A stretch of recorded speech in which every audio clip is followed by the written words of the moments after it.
Top 5 is another ERP system you may have never heard of unless you live in Europe. You've probably heard of them, but it's a company called IFS. ERP market provider. They're close to $1 billion in revenue. They're a decent sized company, a lot of installs across the world, but still a lot of companies haven't heard of them. And it's really interesting because a lot of times we mention the name to people and they assume it's some kind of startup or some kind of fly-by-night software company. They've been around forever. The thing with them though is they're not real splashy with their marketing. They're not advertising at airports and sponsoring golf events that we all see and read about, but instead they're just focusing on their product, and they're also focusing on specific niches, which I really like. They're not trying to be everything to everyone.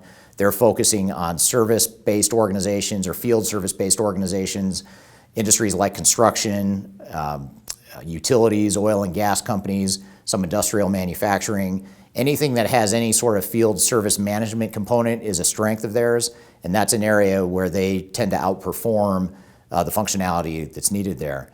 The other thing I like about the product and that our team likes about the product is that they're very focused on the customer experience. And when we think about digital transformation, in my opinion, it should be less about how do we make financials work better and more about how can we provide a better customer experience and become more of a data-driven organization. And IFS does that just by the nature of their product being very customer-facing in the field service management side of things. So if you're an organization that's in construction or utilities or industrial manufacturing, anything with field crews and field techs, IFS is one of those products that you should be thinking about. Now the flip side, the thing to think about and the downside of IFS is they haven't built out a very robust implementation partner network. I know this is something they're working on. They're trying to remediate, but they don't have a ton of options to choose from when it comes to potential resellers or system integrators.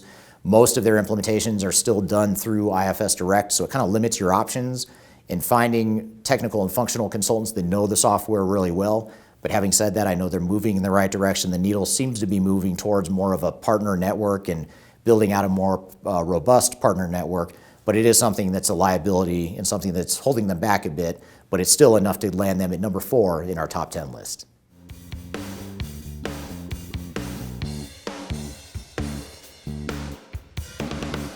Oracle ERP Cloud.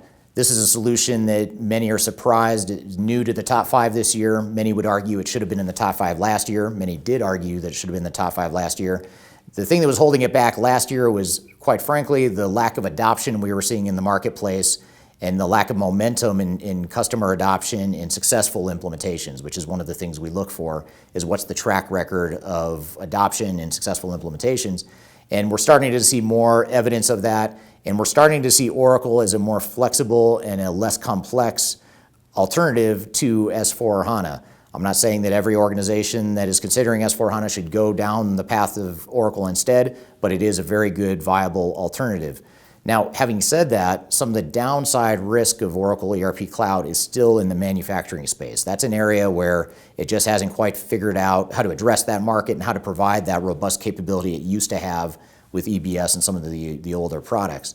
Now, I think, having said that, Oracle Cloud is a bit further along in their cloud transition simply because they had the Fusion false start several years ago, and that gave them a head start on developing Oracle ERP Cloud.